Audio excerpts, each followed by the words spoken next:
আসসালামু আলাইকুম দর্শক, একাধারে রুটি খেতে ভালো না লাগলে আটা দিয়ে এরকম নাস্তা তৈরি করতে পারেন। অনেক বেশি খাস্তা নরম এই নাস্তাটি তৈরি করতে শুধুমাত্র আমার লাগছে আটা এবং পুরের জন্য লাগছে চিকেন।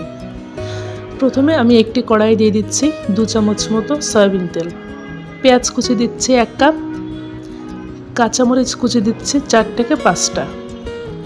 পেঁয়াজ মরিচটা তেলের উপরে 2 মিনিট মতো ভেজে নেব। পেঁয়াজের কালারটা যখন কিছুটা চেঞ্জ হয়ে আসবে এবং পেঁয়াজটা কিছুটা নরম হয়ে যাবে, এই পর্যায়ে এর ভিতরে দিয়ে দিচ্ছি বাটা মশলা। এখানে আদা, রসুন এবং জিরা বাটা আছে, সব মিলিয়ে 1 টেবিল চামচ। মশলাটা 1 মিনিট মতো ভেজে নেব।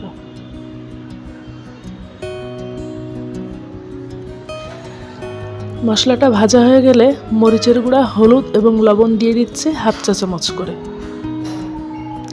গুঁড়া মশলাটা একটু নেড়েচেড়ে নিয়ে এর ভিতরে দিয়ে দিচ্ছি মুরগির মাংস। ছোট ছোট পিস করে কেটে নিয়েছি মুরগির বুকের মাংসটা, 1.5 কাপের মতো হবে। মাংসটা ভাজতে ভাজতে কিছুটা পানি বের হবে, পানিটা আমি কড়াইয়ে শুকিয়ে নেব।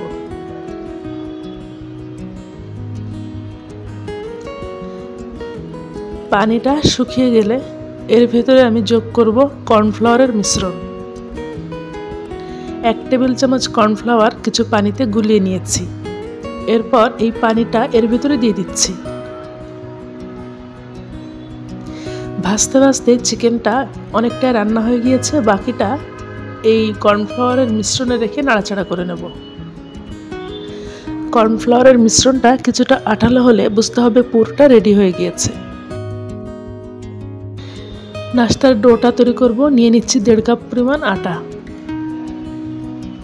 1/2 চা চামচ পরিমাণ লবণ, রান্নার সয়াবিন তেল নিয়ে নিচ্ছি 1.5 টেবিল চামচ। তেল আর লবণটা হাত দিয়ে ঘষে ঘষে খুব ভালো করে আটার সাথে মিশিয়ে নিচ্ছি।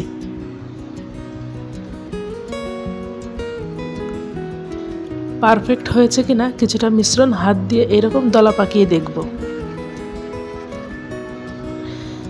এখন এখানে যোগ করব গরম পানি, একেবারে ফুটন্ত গরম পানি না, উষ্ণ গরম পানি। অল্প অল্প পানি যোগ করে একটা ডো তৈরি করে নিচ্ছি।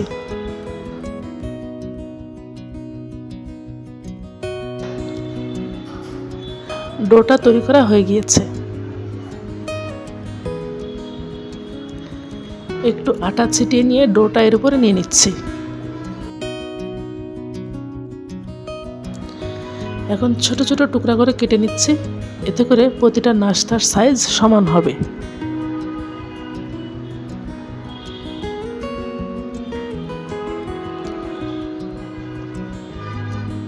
এক টুকরা ডো দিয়ে নাস্তাটা আমি তৈরি করব। আমি একটা পাতলা রুটি তৈরি করে নিচ্ছি, যতটা সম্ভব পাতলা। এরপর এর মাঝে যে চিকেন পুরটা দিয়ে দিচ্ছি। সাইড দিয়ে একটু পানি লাগিয়ে নেব। পানি লাগিয়ে নিলে এর মুখটা খুব ভালো মতো বন্ধ হয়ে যাবে। আপনারা ভিডিও খেয়াল করলেই বুঝবেন আমি কিভাবে নাস্তাটা তৈরি করছি। এইভাবে এর সাইডটা এক জায়গায় জড়ো করে বন্ধ করে দিতে হবে। মুখটা একটু ভালো করে লাগিয়ে দিতে হবে। এরপর হাতের তালু দিয়ে একটু চাপ দিয়ে দিতে হবে। নাস্তাটা কিন্তু আমার তৈরি। এক সাইড মসৃণ এবং আরেক সাইড এরকম ভাজ ভাজ থাকবে। প্লেটে একটু আটা ছিটিয়ে দিয়ে নাস্তাগুলো এরপর রেখে দিয়েছি। প্যানে তেল দিয়ে তেলটা হালকা গরম করে একে একে নাস্তাগুলো ভেজে নেব। চুলার আঁচটা মিডিয়াম টু লো হিটে থাকবে। তেলটা খুব বেশি গরম করা যাবে না। অল্প আছে একটু সময় নিয়ে মুচমুচে করে ভেজে নেব।